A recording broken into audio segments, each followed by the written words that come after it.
prove that if a plane has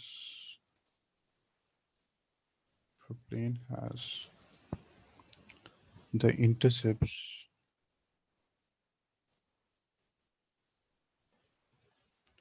a comma b comma c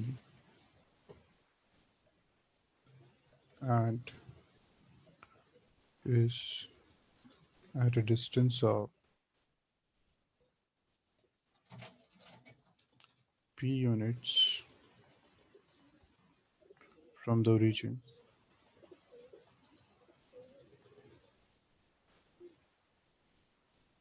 then 1 by a square 1 by b square 1 by c square is equal to 1 by p square. ठीक है शाहीन, ये आपको find करना है। तो Shaheen, standard equation क्या होती है? When a plane make an intercept a, b, c on x, y, and z axis, x by a plus y by b plus z by c is equal to 1। ठीक है shine, हमारे पास दो type थी, एक था ये r dot N cap is equal to D, और एक नॉर्मली ऐसे एक वेक्टर है इज इक्वल टू, जिसको d1 कहते हैं। ठीक है, हमें कंफ्यूजन नहीं हो। शाइन, इस केस में आप बता सकते हैं what is the distance from the origin? For this case what is the distance from the origin? d। And for this case, what is the distance from the origin?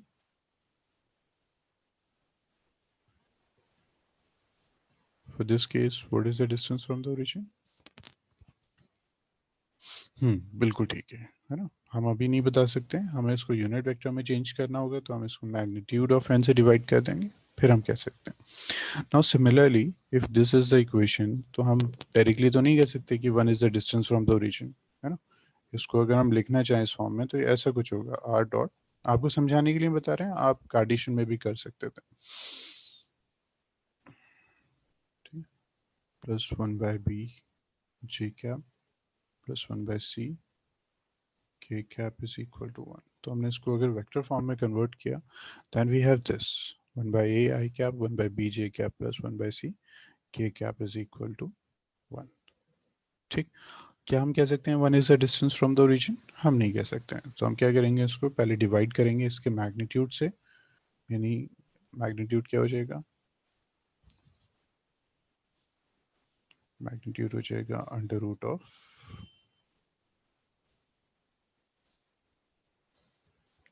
1 by A square 1 by B square 1 by C square. ठीक, तो हम both side divide कर देंगे।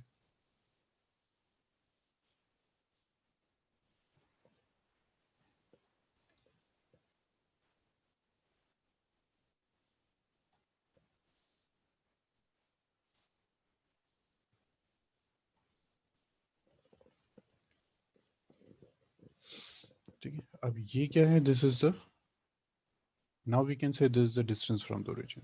1 by 1 by 1 by a square plus 1 by b square plus 1 by c square, ये distance from the origin है, और वो distance from the origin उसने p दिया था, रेसिप्रोकल कर देते हैं both side।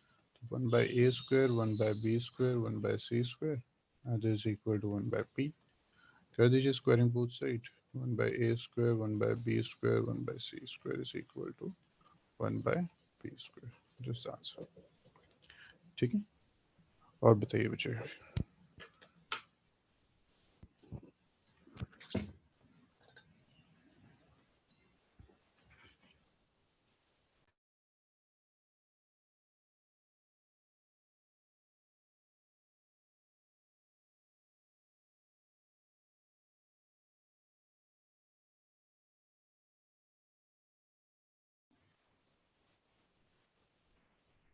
Okay, assignment 3, question number 6. Just give me.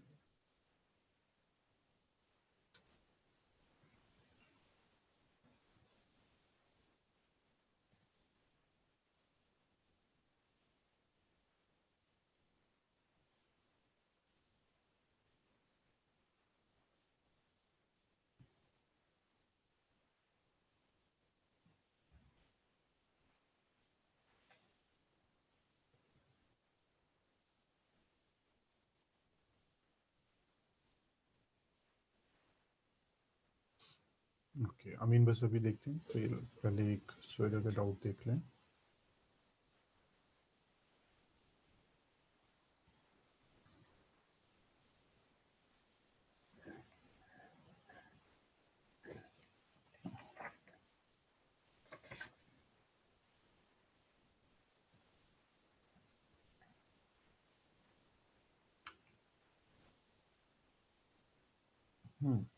Sweater, ये भी बिल्कुल एग्जैक्टली सेम क्वेश्चन है, वो अमीन का इमेज क्वेश्चन था। ठीक है, देखते हैं फिर उसको। Assignment third, question number 6 is find the coordinates, find the coordinates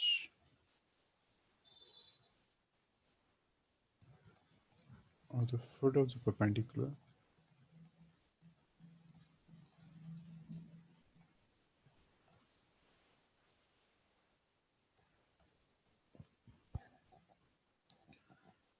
drawn from the origin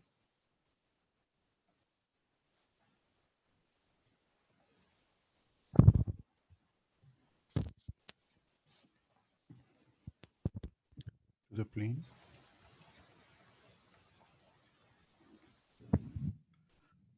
2x minus 3y plus 4z minus 6 is equal to 0। ठीक है, बस डिफरेंस इतना है, अमीन का क्वेश्चन लाइन में था, तो ये जो क्वेश्चन है, ये ओरिजिन है, ये प्लेन के लिए है। This origin coordinate of the foot of the perpendicular. ठीक, तो ये आपका प्लेन हो गया, इस पॉइंट से आपने परपेंडिकुलर ड्रॉ किया। ठीक, ये प्लेन है, 2x minus 3y plus 4z minus 6 is equal to 0। आपने एक परपेंडिकुलर ड्रॉ किया। You have to find the foot of the perpendicular, this p। ठीक, दिस p डैश, आपको ये फाइंड। अच्छा अच्छा, आंसर मैच नहीं हुआ। ओके ठीक है, बच्चे अभी देखते हैं। सो ये जो आपका प्लेन है, ये एक्चुअल में क्या है, R dot product with 2y cap minus 3j cap plus 4k cap is equal to 6। ठीक है, तो हमारी स्टैंडर्ड इक्वेशन क्या होती है, R dot N is equal to T. इसका मतलब ये एक नॉर्मल वेक्टर है। So this is perpendicular to this, तो इसका मतलब पी पी डैश के ये पैरेलल होगा। तो हमें क्या चाहिए, वी हैव अ पॉइंट, तो हमारे पास उसकी इक्वेशन क्या होती है, हमें एक लाइन की इक्वेशन फाइंड करनी है। R is equal to A plus lambda B. ठीक है, ए क्या हो गया, जहाँ से लाइन पास हो रही है, we get this, and B is a vector which is parallel to this, तो वो ये आ गया हमारे पास। तो हम क्या कर सकते हैं, आर इज इक्वल टू, ये तो जीरो हो गया, plus lambda into B, P का मतलब this vector 2i cap minus 3j cap plus 4k cap. तो ये आ गया हमारे पास इसमें।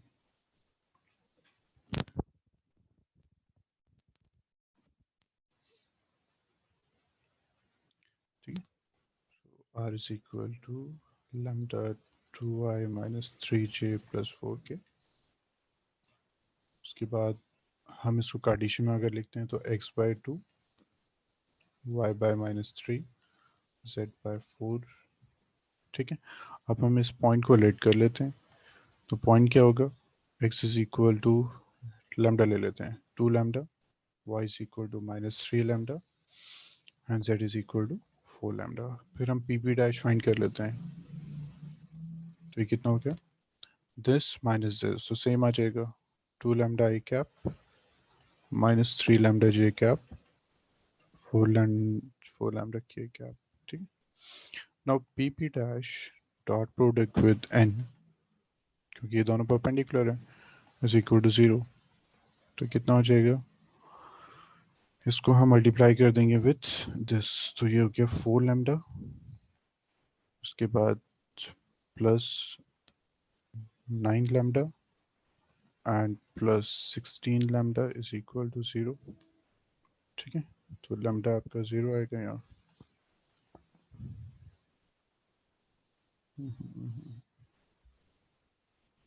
एक मिनट बस।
जी बच्चे, यही यही गलत हो गया।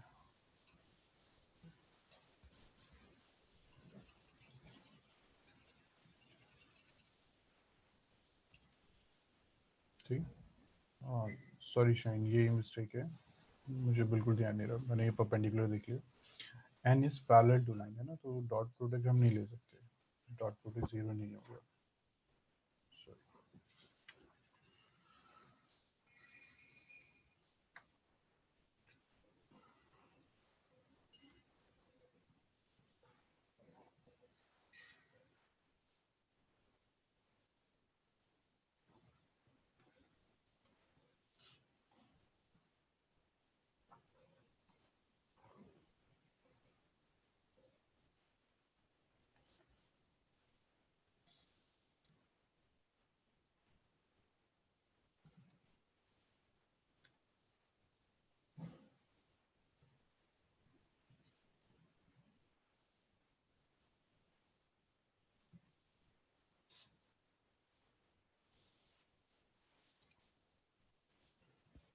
The coordinate to the perpendicular from the origin to this plane. So this is 2x minus 3y plus 4z is equal to 6। ठीक है, इसको हम इस फॉर्म में लिखते हैं, तो r dot 2i cap minus 3j cap plus 4k cap is equal to 6।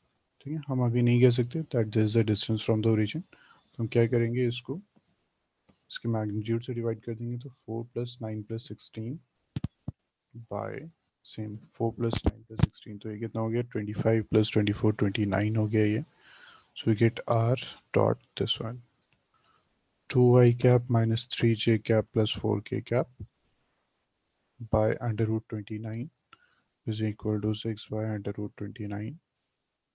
ठीक, तो ये हमारा क्वेश्चन जो था ये कुछ ऐसा हो जाएगा।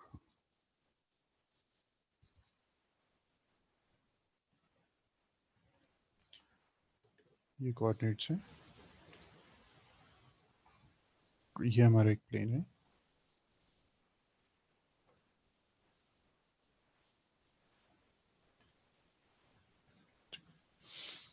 तो ये एक हमारा नॉर्मल वेक्टर आ गया। ठीक है, दिस इज एन कैप,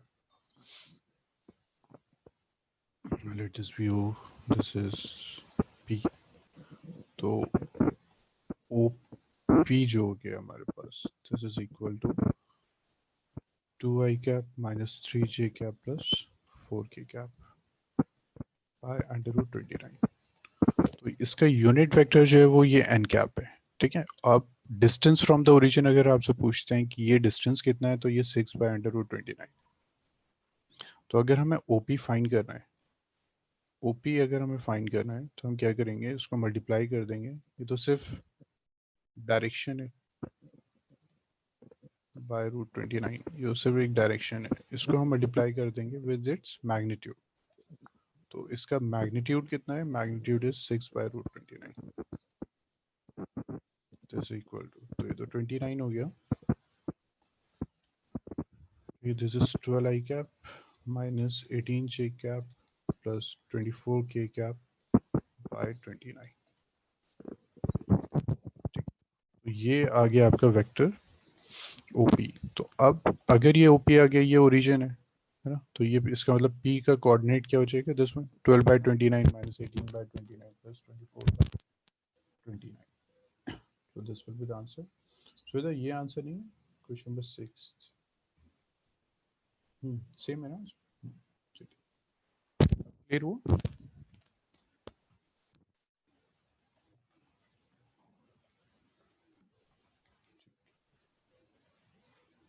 अच्छा, नोट कीजिए, नेक्स्ट देखते हैं।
ठीक है, उसके बाद फिर डाउट एक अमीन का है। और भी डाउट्स हैं मुझे?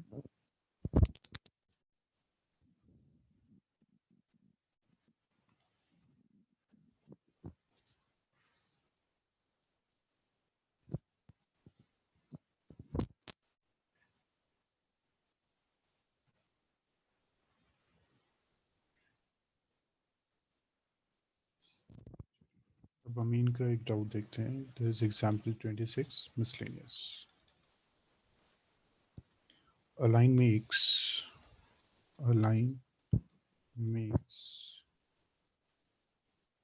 angles alpha, beta, gamma and delta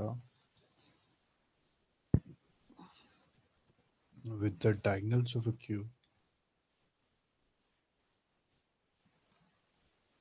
अच्छा ठीक है बच्चे, देखते हैं। With diagonals of a cube, prove that cos square alpha plus cos square beta plus cos square gamma plus cos square delta is equal to 4/3। ये हमें prove करना है। ठीक है, सो सबसे पहले हम एक्सेस ड्रॉ कर लेते हैं।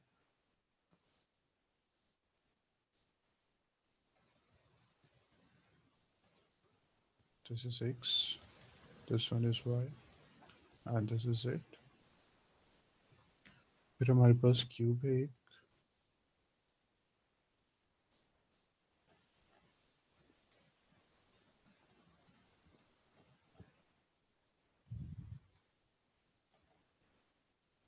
this is a cube।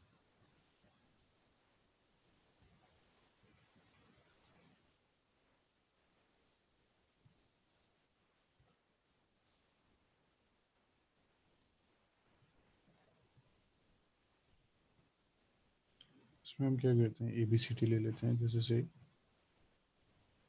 ठीक है, सपोज ये बी है, सी हो गया, डी हो गया, ई हो गया, एफ एंड जी। ठीक है, दिस इज ओरिजिन। अब सबके कोऑर्डिनेट्स लिख देते हैं। ये जो डिस्टेंस हमने लिया ये ए ले लिया, ठीक है। तो ये वाई एक्सिस पे तो ये हो गया 0, A, 0। ये एक्सिस पे तो A, 0, 0। ये जेड पे है तो 0, 0, A। ठीक। ना इसकी अगर हम बात करते हैं तो ये एक्स वाई प्लेन पे तो A, 0। इसकी अगर बात कर रहे हैं तो ये एक्स जेड प्लेन पे, तो इसका मतलब A, 0, A। इसकी अगर बात करते हैं तो ये स्पेस में है, सो ये ट्रिपल ए हो जाएगा। ठीक। line is making an angle alpha, beta, gamma and delta with the diagonals of a cube। ठीक, तो डायगनल्स हम ड्रॉ कर देते हैं। डायगनल्स क्या होगी, इस पॉइंट को इससे ज्वाइन किया, देखिए डायगनल मिल गई हमें।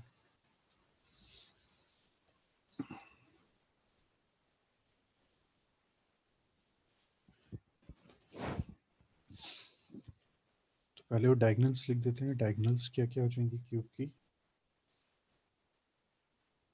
Diagonals of a cube are O E, A F, B G and C D. ठीक है, एक तो ओ ई होगी, उसके बाद एक ए एफ हो जाएगी, दिस वन। ये जो पॉइंट इससे जब ज्वाइन करेगा then you get a diagonal.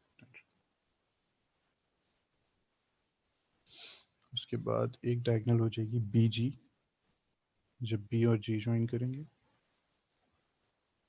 लिखी हो गई। उसके बाद एक और हो जाएगी सी डी, ठीक, तो सी से ज्वाइन करेगा। तो ये हमारे पास 4 डायगोनल्स आ गए। अब वो कह रहे हैं कि line is making an angle alpha, beta, gamma and delta with the diagonals of a cube.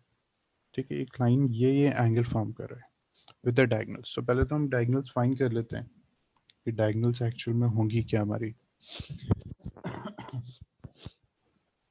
ठीक, सो डायगोनल्स क्या हो जाएगी, अगर हम ओ ई फाइंड कर रहे हैं,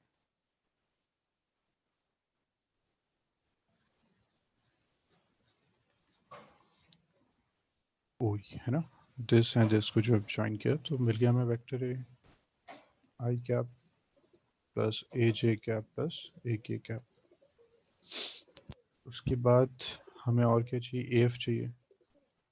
ए एफ फाइंड कर देते हैं। ए एफ कितना होगा, ये ए है ये एफ है, तो अच्छा एफ हमने अभी नहीं लिखा।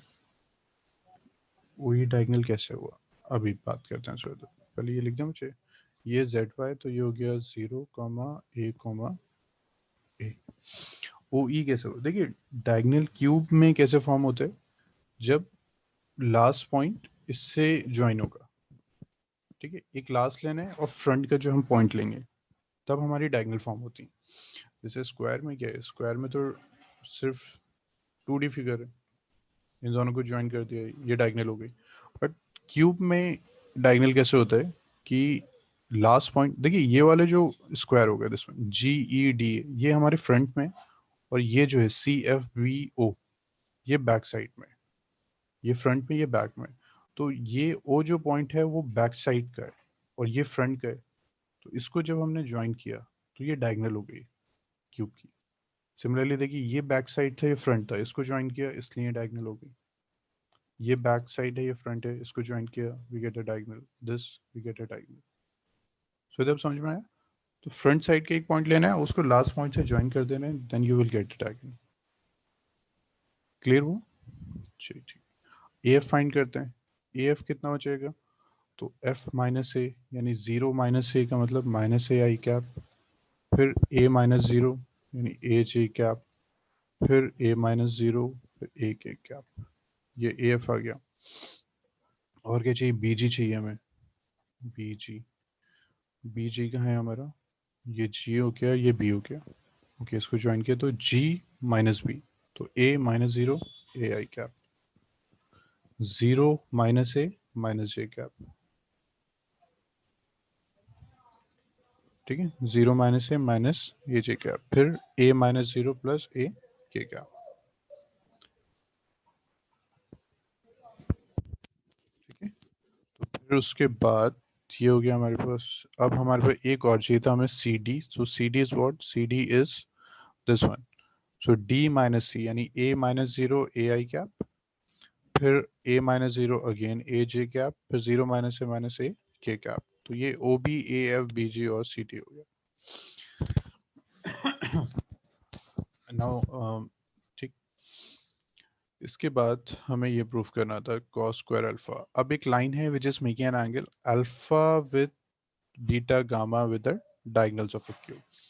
तो फिर ओ ई अगर हमारे पास ये है, तो हम अगर ओ ये फाइंड करते हैं, ओ ई दिस वन, तो ये हो जाएगा A I cap by under root of A square,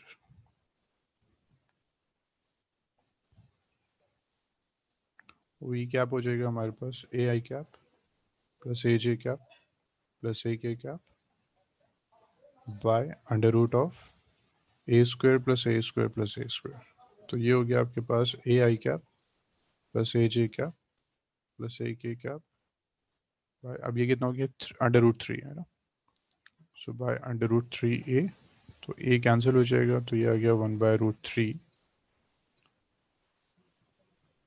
ठीक, 1/√3 आई कैप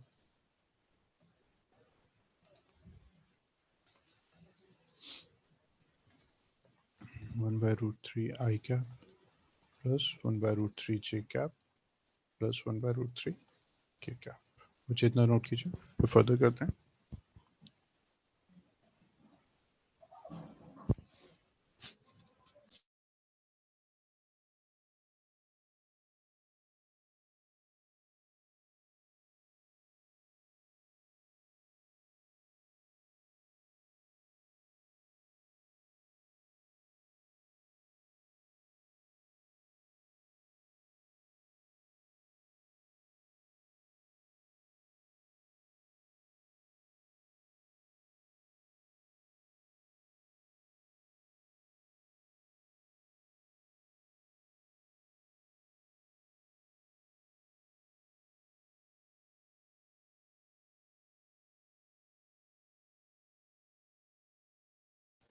जब हो जाए तो प्लीज़ बता दिएगा।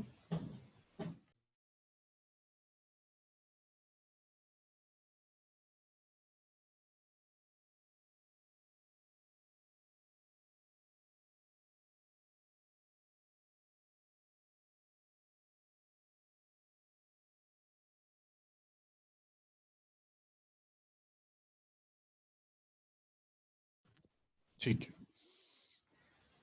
अब इसके बाद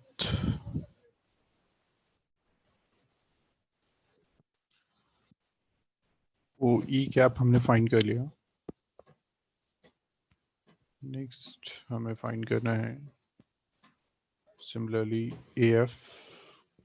ठीक, तो ए एफ क्या हो जाएगा, again this divided by √3a, तो ये भी हो जाएगा आपके पास -1/√3 आई कैप, फिर +1/√3 जे कैप, +1/√3 के कैप। ठीक, उसके बाद बी जी आपको चाहिए, तो बी जी क्या होगा, तो is equal to 1/√3 I cap -1/√3 J cap 1/√3 K cap.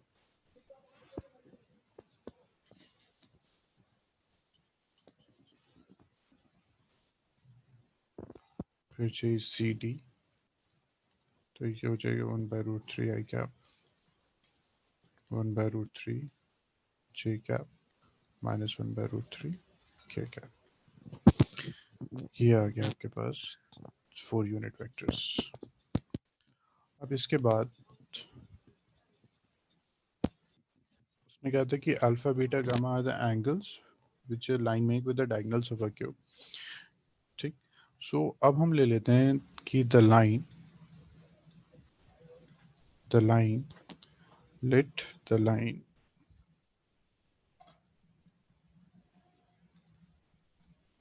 let the line have the direction cosine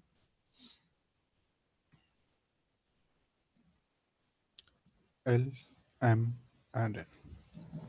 ठीक है, ये हमने ले लिया कि लाइन जो है उसके जो डायरेक्शन कोसाइन है वो एल एम एन है। कौन सी लाइन, एक लाइन है जो इन सब डायगोनल के साथ एंगल फॉर्म कर रही थी, अल्फा बीटा गामा और वो डेल। ठीक है, तो उस लाइन की हमने डायरेक्शन कोसाइन ले लिया। सो so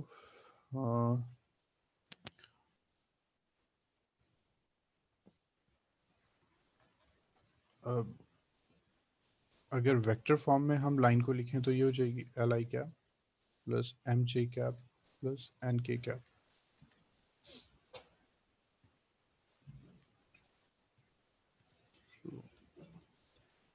let the line be L I cap plus M J cap plus N K cap, है ना। अगर डायरेक्शन कोसाइन गिवन होते हैं तो हम ऐसे ही वेक्टर फॉर्म कर लेते हैं। नाउ इसका और इसका जो एंगल होगा, फर्स्ट ये अल्फा था, this angle and this angle is alpha, तो दो वेक्टर मिल गए। दो वेक्टर का हम एंगल कैसे फाइंड करते हैं, वही डॉट प्रोडक्ट से। तो डॉट प्रोडक्ट से हमारे पास ये फॉर्मूला आ जाता है कॉस अल्फा। चलिए डॉट प्रोडक्ट ही ले लेते हैं, थोड़ा सा क्लियर हो जाएगा। तो L I cap plus M J cap plus N K cap dot product with and dot product with 1/√3 I cap plus 1/√3 J cap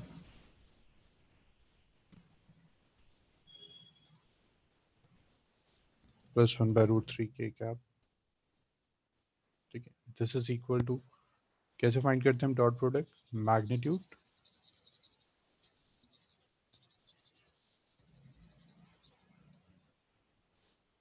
magnitude of this.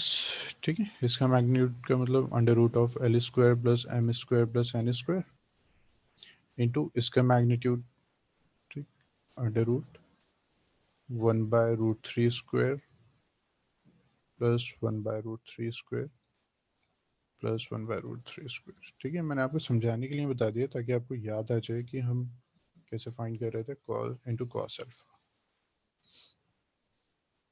Into cos alpha.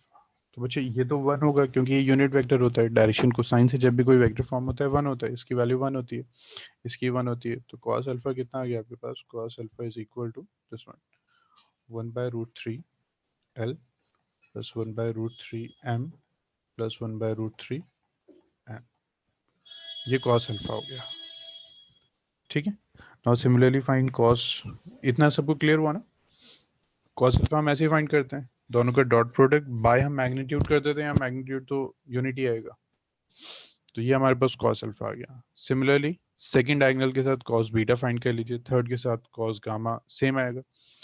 Next cos del find कर लीजिए। तो आपके पास 4 आ गए, उनके square कर दीजिए और फिर लिख दीजिए। ठीक है, इसको बच्चे कंप्लीट कीजिए, देखिए आंसर मैच हो जाएगा। इसके बाद भी बच्चे कोई डाउट है तो मुझे प्लीज़ बता दीजिए।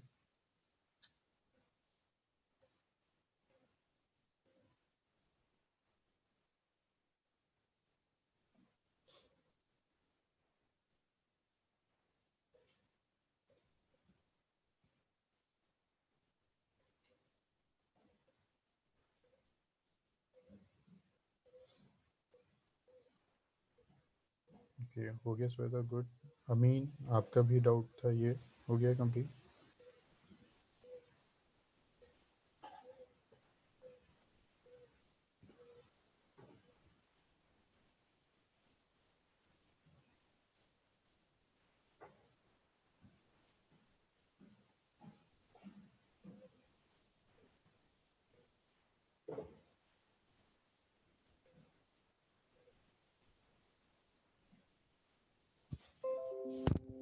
जी श्वेता बताइए क्या डाउट है, आज कर लेते हैं डिस्कस।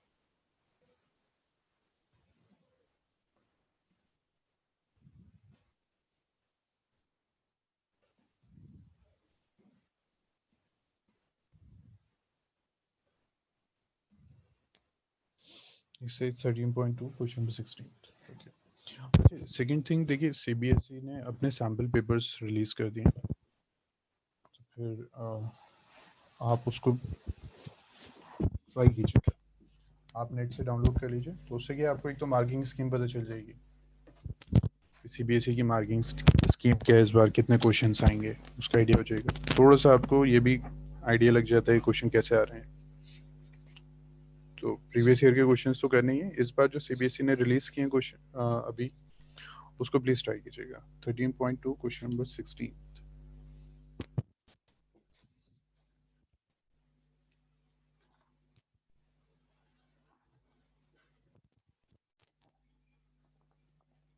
जी बच्चे, जी केस स्टडी के भी क्वेश्चंस हैं उसमें, ठीक है, बट बेस तो सेम है ना, और वो क्वेश्चन कैसे भी बना सकते हैं, बेस तो सेम है।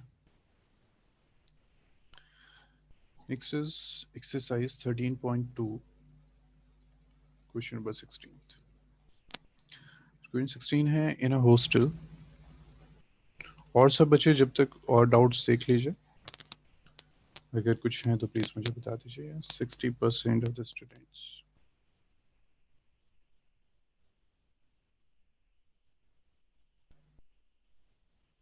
ग्रेट।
ठीक है बच्चे, पहले जितनी भी हमारी वैल्यूज़ की मैंने उसको हम लिख लेते हैं। In hostel 60% of the students read Hindi newspaper. ठीक है, तो इसका मतलब प्रोबेबिलिटी ऑफ हिंदी न्यूज़पेपर कितनी है? 60%, 0.6। प्रोबेबिलिटी रीड इंग्लिश न्यूज़पेपर, तो इंग्लिश की जो प्रोबेबिलिटी हो गई 0.4 हो गई। 20% read both Hindi and English, तो प्रोबेबिलिटी हो गई Hindi intersection English is equal to 20%, is equal to 0.2. Find the probability that she read neither Hindi nor English newspaper. ठीक, ना तो हिंदी रीड करती है ना फिर इंग्लिश न्यूज़पेपर। तो वेन डायग्राम से हम इसको समझते हैं।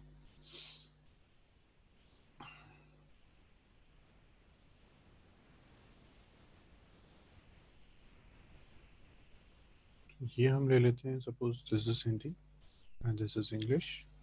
तो सिर्फ हिंदी ये जो पार्ट है, only this part, this is A, this is B and this is C. So if she reads in a hostel, 60% of the student read Hindi, 40% English and 20% both Hindi and English. तो हमें students चाहिए जो Hindi English कुछ भी नहीं पढ़ते, यानी A B C भी नहीं चाहिए हमें, उसके अलावा सब कुछ। तो अभी हम इसको देखते हैं, हमें क्या क्या गिवन है। हमें गिवन है ए प्लस बी। ठीक है, डिफरेंट मेथड से फाइंड करने के हम ये भी देख सकते हैं। ए प्लस बी हमें गिवन है, हिंदी गिवन है ना, तो इसका मतलब ए प्लस बी गिवन है 60%। हमें गिवन है बी प्लस सी, इंग्लिश भी गिवन है 40% है हमारे पास। ठीक, हिंदी इंग्लिश दोनों भी गिवन है, इसका मतलब बी हमें गिवन है 20%। तो बी अगर 20% है तो सी कितना हो गया? सी आ गया 20%। और यहाँ से ए कितना आ गया? ये 20% था तो ये 40% हो गया। सो बी आ गया 20%। तो इसका मतलब टोटल कितने हुआ? ये 40 है, ये 20 है, ये 20 है, तो टोटल हो गया 80। यानी 100% में से 80% जो है वो कुछ ना कुछ रीड करते हैं। सो द पीपल,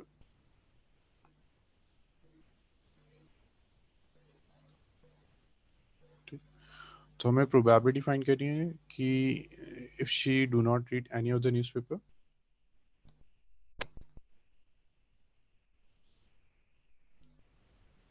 तो उसकी प्रोबेबिलिटी कितनी हो जाएगी? प्रोबेबिलिटी इज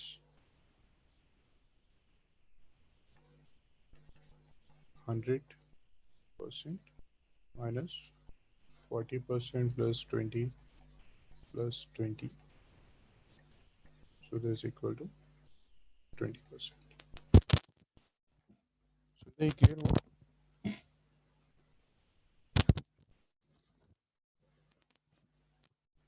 so ये समझ में आया? ठीक है, ठीक है, अब याद आ गए होंगे हमने लास्ट ईयर वेन डायग्राम किया था।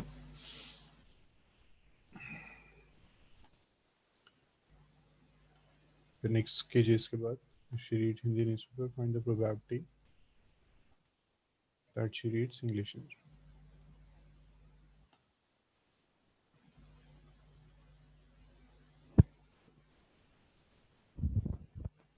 मुझे रब कर देंगे, जब हो जाए तो प्लीज़ बता दिएगा, रब कर देंगे।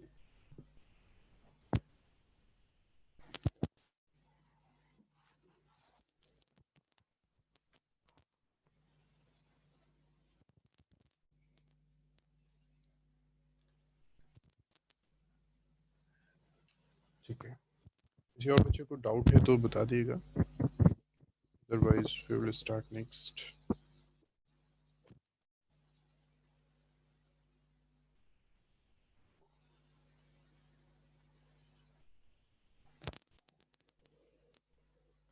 Answer B, if she reads Hindi newspaper, ये गिवन है, हिंदी न्यूज़पेपर रीड करती है। Find the probability that she reads English newspaper, तो कितना हो जाएगा? P E intersection H by P H. तो ई इंटरसेक्शन एच कितना गिवन था? हिंदी एंड इंग्लिश दोनों 20% था, 0.2 बाय हिंदी कितना गिवन था? 0.6 था, तो कितना आ गया? 1/3 आ गया।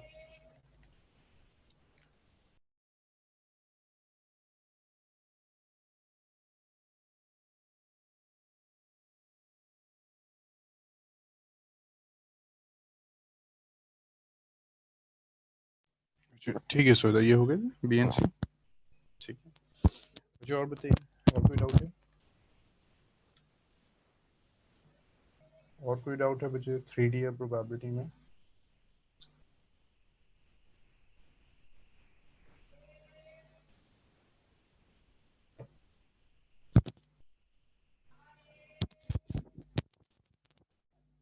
मुझे और कोई डाउट है? Amin, Ifra, Shaheen, Soda, any doubt in this?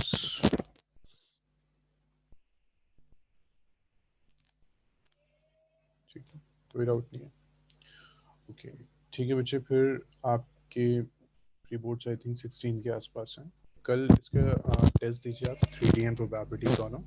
Timings निर्कर sir आपको बता देंगे। एंड सेकंड थिंग, फिर नेक्स्ट वीक का हम प्लान कर लेते हैं कि कौन से चैप्टर्स रिवाइज करने हैं नेक्स्ट मंडे। तो सैटरडे संडे हम उनके डाउट्स डिस्कस करेंगे। तो अमीन कह रहे थे सीक्वेंस में करें ना? ओके ओके, अमीन फर्स्ट नहीं, और भी चैप्टर्स। ठीक है, तो अगर हम रिलेशन एंड फंक्शंस,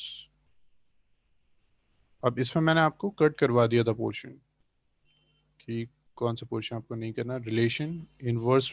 मैंने सिर्फ सेकेंड बुक बच्चे प्री बोर्ड में आपके,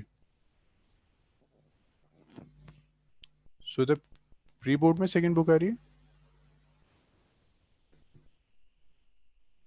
अच्छा अच्छा अच्छा, ओके। तो अमीन अब ऐसा करते हैं कि सेकेंड बुक बच्चे रिवाइज कर लेते हैं। प्रॉब्लम क्या है कि जैसे सोयदा की अभी फर्स्ट बुक नहीं आ रही है ना? तो वो फिर उनके एग्जाम के पॉइंट ऑफ, अच्छा, तो उनके एग्जाम के पॉइंट ऑफ व्यू से ना फिर कुछ बेनिफिट नहीं करेगा, उन्हें दो दो बार करना होगा फिर।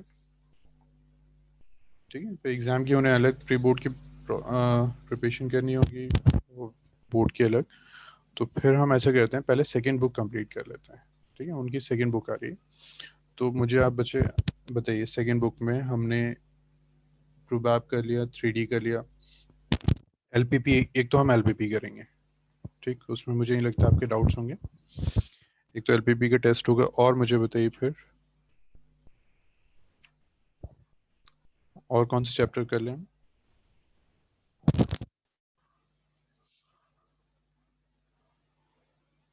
ओके, तो ऐसा करें, एलपीपी करें, वेक्टर्स कर लें, है ना, उल्टे चलते हैं। प्रोबैब हमने कर लिया था, एलपीपी आ गया, और एक चैप्टर और हो सकता है, ये सिर्फ यही दो? ये टाइम है आपके पास एक चैप्टर और प्रिपेयर करने का?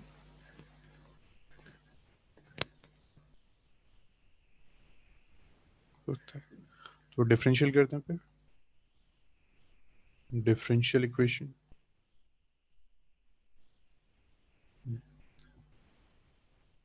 ठीक है, नेक्स्ट मंडे ये करते हैं एलपीपी। एलपीपी में तो आपके कुछ डाउट्स होंगे नहीं, जो भी होंगे वेक्टर्स या डिफरेंशियल में होंगे। तो एक वीक में दो चैप्टर तो पॉसिबल हैं। ठीक, क्योंकि हमारे पास 2 दिन होंगे, एक सैटरडे होगा, एक हमारे संडे होगा। तो ऐसा करते हैं, सैटरडे हम इसके डाउट डिस्कस कर लेंगे, संडे हम डिफरेंशियली कर लेंगे। बट आप क्योंकि एक नाइट में नहीं कर सकते हैं, तो आपको एक पूरा वीक चाहिए।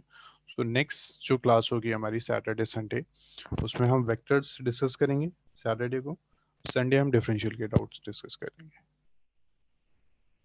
ठीक है,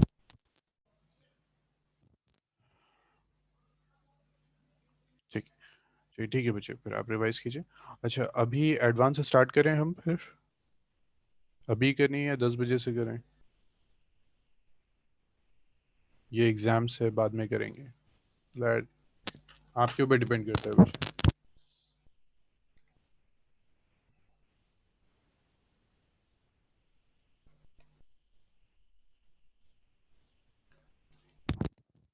अमीन, इफ्रान, सोएदा, अभी क्लास करनी है या प्री बोर्ड्स देंगे उसके बाद करेंगे आप? नहीं, इफ्रा कल नहीं हुई थी।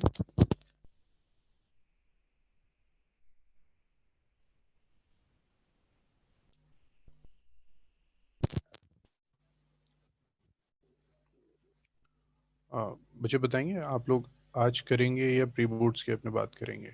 आपको रिवाइज करना है जो।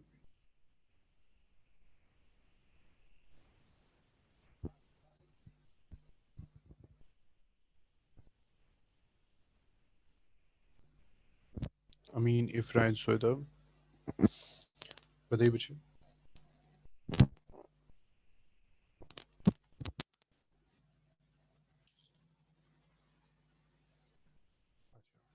चलिए ठीक है, फिर आज ठीक है, फिर ऐसा करते हैं, आज कर लेते हैं, है ना, नेक्स्ट वीक से फिर प्री बोर्ड्स आपके होंगे।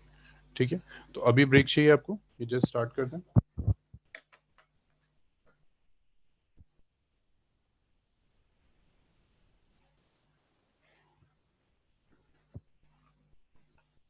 ऐसे करते हैं, 5 मिनट से ब्रेक लेते हैं। 9:6, ठीक, 9:16 से स्टार्ट करते हैं फिर। ठीक, थोड़ा सा फ्रेश हो जाइए। 9:16, ठीक है, लॉग आउट मत कीजिएगा।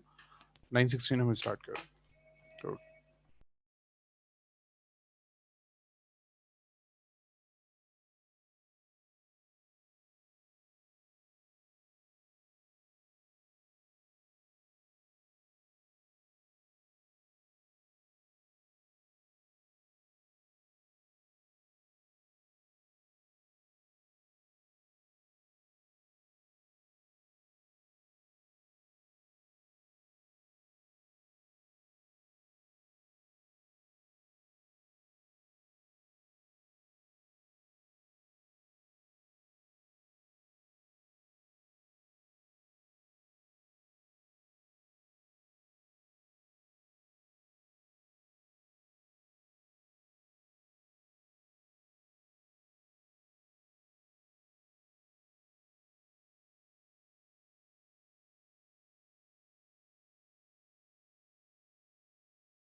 ठीक है बच्चे, स्टार्ट करते हैं। सब हैं? अमीन, इफ्रान, सोएदा सब हैं अभी?